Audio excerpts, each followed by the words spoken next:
अस्सलाम वालेकुम स्टूडेंट्स। उम्मीद करता हूँ आप लोग खैरियत से होंगे। बेटा हम लोगों ने यूनिट नंबर 5 स्टार्ट किया हुआ है जो कि सर्कुलर मोशन से रिलेटेड है। तो कल हमने कुछ चीज़ें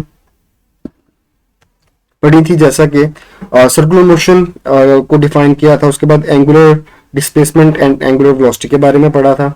तो बेटा आज का हमारा टॉपिक जो है वो बेसिकली एंगुलर एक्सेलरेशन से रिलेटेड है, और फिर इसी आज के लेक्चर में हम प्रूव करेंगे कि लीनियर वेलोसिटी और एंगुलर वेलोसिटी में क्या रिलेशन होती है। एंड इसी तरह हम ये भी प्रूव करेंगे what is the relation between angular acceleration and the linear acceleration. और एट द एंड इस लेक्चर के अंदर हम देखेंगे जो इक्वेशन ऑफ मोशन हमने पढ़ी थी, लीनियर इक्वेशन ऑफ मोशंस, उसमें चैप्टर नंबर 3 के अंदर, तो वहां पे उनको हम सर्कुलर मोशन में किस तरह से उन इक्वेशंस को मॉडिफाई कर सकते हैं, हमें क्या चेंजेस करनी पड़ती हैं। तो बेटा आज का लेक्चर स्टार्ट करते हैं। सबसे पहला टॉपिक जो हमने आज पढ़ना है वो एंगुलर एक्सेलरेशन है। एंगुलर एक्सेलरेशन को हम डिफाइन करते हैं, time rate of change of angular velocity is called angular acceleration. और जो एंगुलर एक्सेलरेशन है इसको हम अल्फा से डिनोट करते हैं।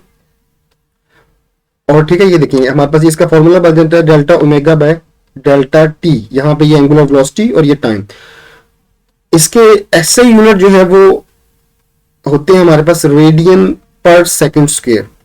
ठीक है, ऐसे यूनिट के अलावा भी हम इसको अदर यूनिट्स में भी मेजर कर सकते हैं, जैसा कि अदर यूनिट्स में हमारे पास आ जाएगा रेवोल्यूशन पर सेकंड स्क्वायर, इसी तरह से डिग्रीज पर सेकंड स्क्वायर में भी इसको मेजर कर सकते हैं। और डायमेंशंस की बात करें, अगर यहाँ पे हम इसकी एंगुलर एक्सेलरेशन की जो डायमेंशंस हैं, एंगुलर एक्सेलरेशन की जो डायमेंशंस हैं ये t-1 के इक्वल होती हैं, बल्कि सॉरी t-2 के, सॉरी इसकी डायमेंशन जो है वो t-2 के इक्वल होती हैं। और नेक्स्ट जो है हमारे पास एंगुलर एक्सेलरेशन के लिए हम डिफाइन इसकी टाइप्स देख लेते हैं कुछ, जैसा कि एवरेज एंगुलर एक्सेलरेशन क्या होता है। तो बेटा देखें, हम कहते हैं total change in angular velocity delta omega divided by total time delta t is called average angular acceleration. Average angular acceleration जो है ना, देखिए बेटा इसको हम मतलब डिफाइन कर सकते हैं इस तरह, अल्फा इसके साथ ए भी लिख देते हैं। तो बेसिकली ये क्या है, कहते हैं कि total change in angular velocity, यानी कि एंगुलर वेलोसिटी में चेंज, इसको हम लिख सकते हैं omega f minus omega e, final angular velocity minus initial angular velocity. इसी तरह से टाइम में चेंज हम लिख सकते हैं t2 माइनस t1। तो यहां से इसी फॉर्मूले को हम इस तरह भी लिख सकते हैं delta omega divided by delta t. तो हम जैसे हमने इंस्टेंटेनियस एंगुलर वेलोसिटी को डिफाइन किया था, इन द सिमिलर वे हम इंस्टेंटेनियस एंगुलर एक्सेलरेशन को डिफाइन कर सकते हैं, यानी कि किसी भी खास लम्हे के ऊपर जो एंगुलर एक्सेलरेशन है उसको हम इंस्टेंटेनियस एक्सेलरेशन कहेंगे। और ये हम डिफाइन करते हैं limiting value of delta omega by delta t. ठीक है, as the time interval delta t approaches to zero is called instantaneous angular acceleration. तो मैथमेटिकली बेटा इसको हम लिख सकते हैं alpha instantaneous limit delta t approaches to zero delta omega by delta t. तो देखें जी, इसके बाद हमने देखना कि एंगुलर एक्सेलरेशन की हम डायरेक्शन क्या किधर होती है और उसको कैसे फाइंड कर सकते हैं। तो पहली बात तो यह है कि एंगुलर एक्सेलरेशन की जो डायरेक्शन है वो along the axis of rotation होती है, along the axis of rotation.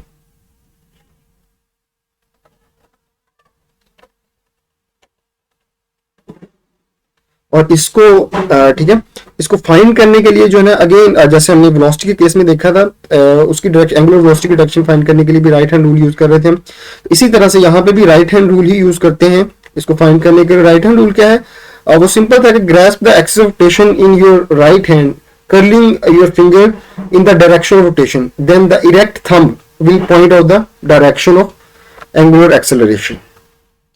तो मेरा नेक्स्ट टॉपिक हमारे पास है कि प्रूफ, मतलब ये हमने रिलेशन बनानी है लीनियर वेलोसिटी और एंगुलर वेलोसिटी के मतलब दरमियान। तो इसको प्रूव करने के लिए हम जो है ना मतलब कंसिडर करते हैं कि एक पार्टिकल पी, ठीक है, कंसिडर करते हैं, जो कि मूव कर रहा है सर्कल के अंदर और सर्कल का रेडियस आर है।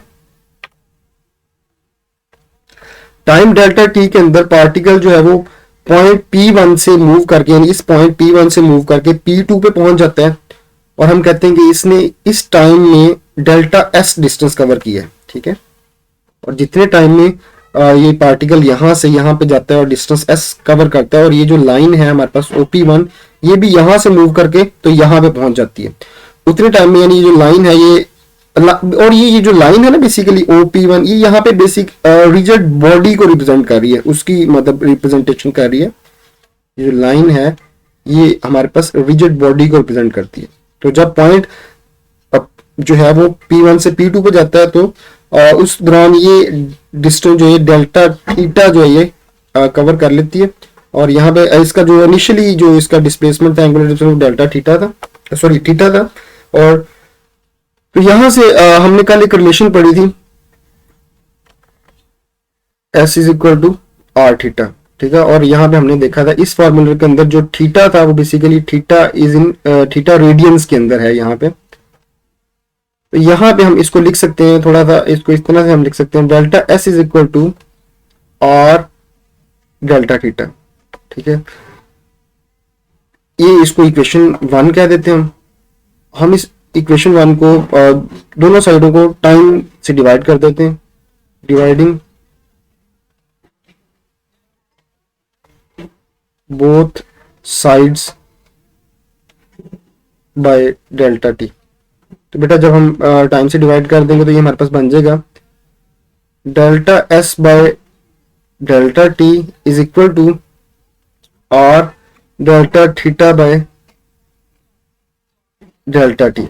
तो यहाँ पे ठीक है ये आ गया। हम यहाँ पे एक और काम करते हैं, हम लिमिट अप्लाई कर देते हैं दोनों साइड पे इक्वेशन की, ठीक है। लिमिट अप्लाई कर देते हैं जिसमें डेल्टा टी जो है वो 0 को अप्रोच कर रहा है, ठीक है।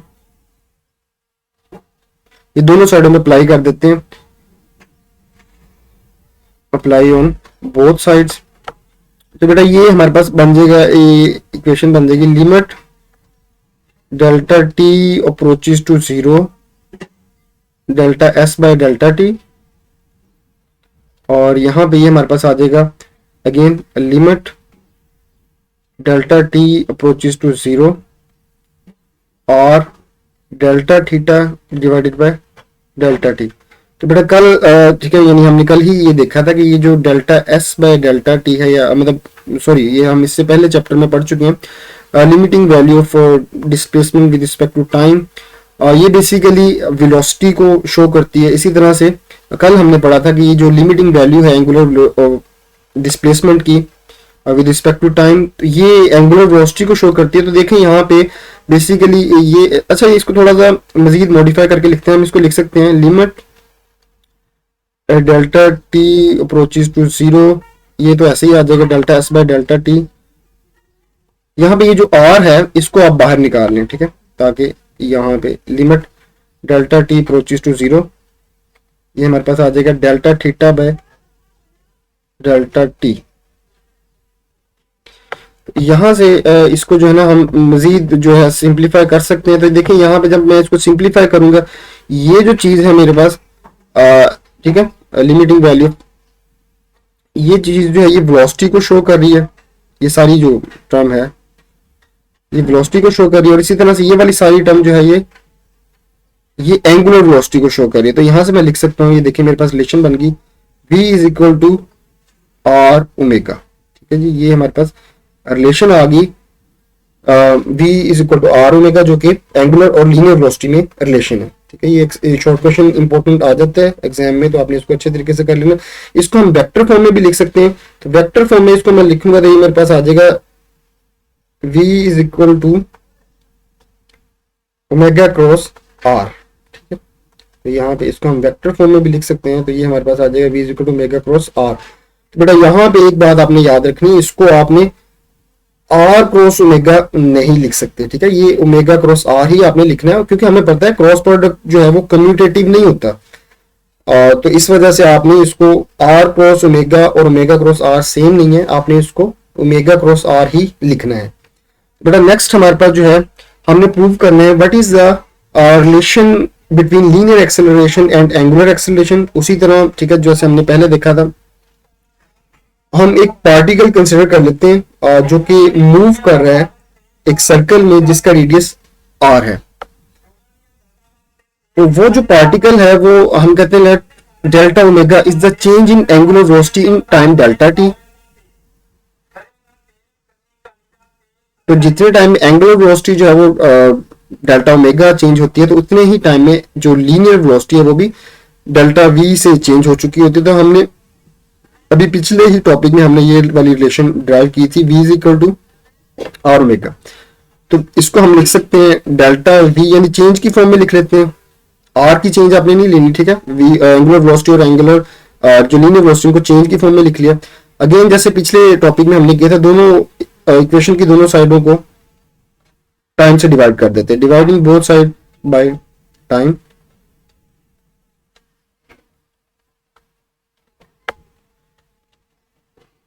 Bye delta T.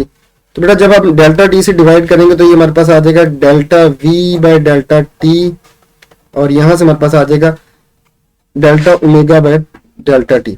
अगेन जैसे हमने लास्ट टॉपिक में किया उसी तरह से हम क्या करते हैं, यहाँ पे हम उसकी जो है ना लिमिटिंग वैल्यू कंसिडर कर लेते हैं, दोनों साइडों पे लिमिट अप्लाई कर देते हैं, ठीक है। Apply limit on both sides, जो कि apply limit on both sides, ठीक है, जिसमें डेल्टा टी जो है वो 0 को अप्रोच कर रहा है।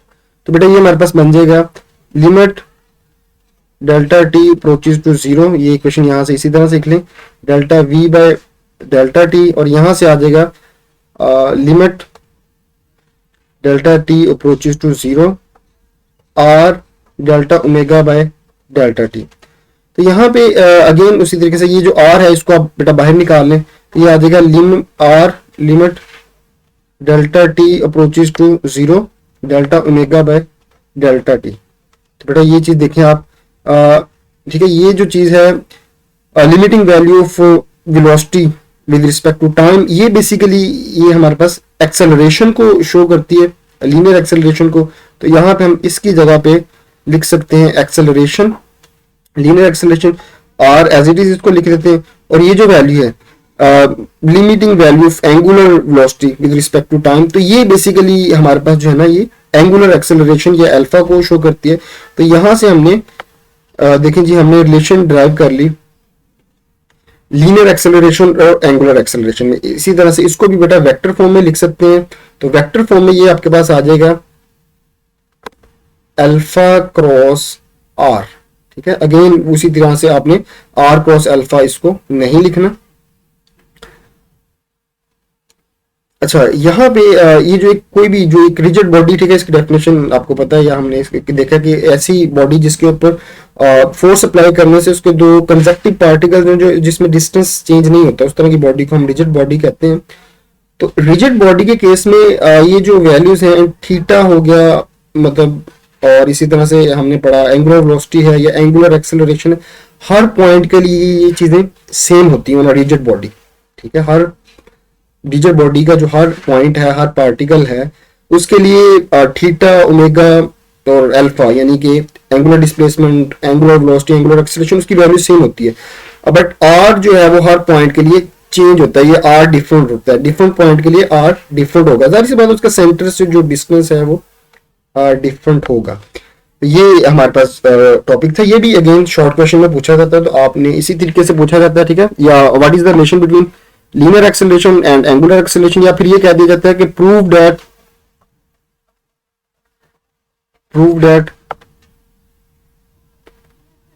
A इज इक्वल टू यानी एक्सेलरेशन इज इक्वल टू इस तरह से A is equal to r omega, तो ये प्रूव कर दें, ठीक है। तो आप इसको इजीली प्रूव कर सकते हैं। तो अगर ठीक है आप इसको प्रैक्टिस करें, कोई प्रॉब्लम है तो अभी हमारी जो माइक्रोसॉफ्ट टीम पे डिस्कशन क्लास है वहां पे आप लोग उसको पूछ सकते हैं, ठीक है। इसको डिस्कस भी कर लेंगे। तो आपने लेक्चर लेने से उधर डिस्कशन क्लास में आने से पहले आप लोगों ने ये वीडियो लाजमी देखनी है, ठीक है। देन फिर ही पता चलेंगे ना आपको कोई चीज अगर समझ नहीं आई तो फिर हम उसको डिस्कस भी कर सकते हैं। अच्छा जी, हमने इक्वेशन ऑफ मोशंस पढ़ी थी, ठीक है, लीनियर केस में हमने पढ़ा था कि तीन हमने इक्वेशन मोशन पढ़ी थी। फर्स्ट इक्वेशन मोशन थी v f is equal to v i plus a t, और सेकेंड जो थी हमारे पास इक्वेशन वो थी s is equal to v i t plus half a t square. इसी तरह से हमारे पास जो थर्ड इक्वेशन थी वो थी 2as is equal to v f square minus v i square. तो बेटा ये जो है ना, इन इक्वेशंस को हमने अब देखना कि हम इनको हम उसमें जो सर्कुलर मोशन जो है उसके लिए हम इसको किस तरह से मॉडिफाई कर सकते हैं। तो देखिए सर्कुलर मोशन के अंदर जो वेलोसिटी है, लीनियर वेलोसिटी को, जारी सी बात है, उसको हम ओमेगा से रिप्लेस कर देते हैं, v को हम ओमेगा से रिप्लेस कर देंगे। इसी तरह से हम जो जहां पे हमें s या डिस्प्लेसमेंट नजर आएगा उसको थीटा से रिप्लेस कर देंगे। इन द सिमिलर वे जो है एक्सेलरेशन, यहाँ पे लीनियर एक्सेलरेशन होगा, उसको अल्फा से अगर हम रिप्लेस कर दें तो ये जो इक्वेशंस हैं ये हमारे पास उसमें एंगुलर मोशन में कन्वर्ट हो जाएंगी। तो ये देखिए मैं लिख सकता हूँ इसको, ये आ जाएगा ओमेगा एफ, यहाँ पे आ जाएगा ओमेगा ई प्लस ए की जगह पे अल्फा लिखना है तो ये अल्फा टी। इसी तरह से ये देखिए पहली इक्वेशन को हमने मॉडिफाई कर लिया, सेकंड इक्वेशन के केस में हम लिख सकते हैं एस की जगह पे आ जाएगा थीटा और वी आई ओमेगा ई बन जाएगा, t as it is half a की जगह पे alpha and then t. Third equation को भी मॉडिफाई कर लेते हैं, तो बेटा ये आ जाएगा 2 और फिर ए की जगह पे अगेन अल्फा और एस की जगह पे थीटा, तो ये हमारे पास बन जाएगी omega F square minus omega आई स्क्वायर। तो ये हमने इन इक्वेशंस को मॉडिफाई कर लिया। तो बेटा कल जो है ना, कल के लेक्चर में इंशाल्लाह हम लोग जो है सेंटीपिटल फोर्स के बारे में पढ़ेंगे, उसके लिए डेरिवेशन करेंगे, ठीक है। बाकी जो भी आपको प्रॉब्लम आती है आप डिस्कशन क्लास वहाँ पे भी डिस्कशन ठीक है हो जाएगी, या आप पूछ सकते हैं। आप यूट्यूब के जो यहाँ पे कमेंट भी कर सकते हैं, तो अगर आपको कोई चीज़ समझ नहीं आई तो आप कमेंट में पूछ सकते हैं, ठीक है जी। मिलते हैं नेक्स्ट क्लास में। अल्लाह हाफिज़।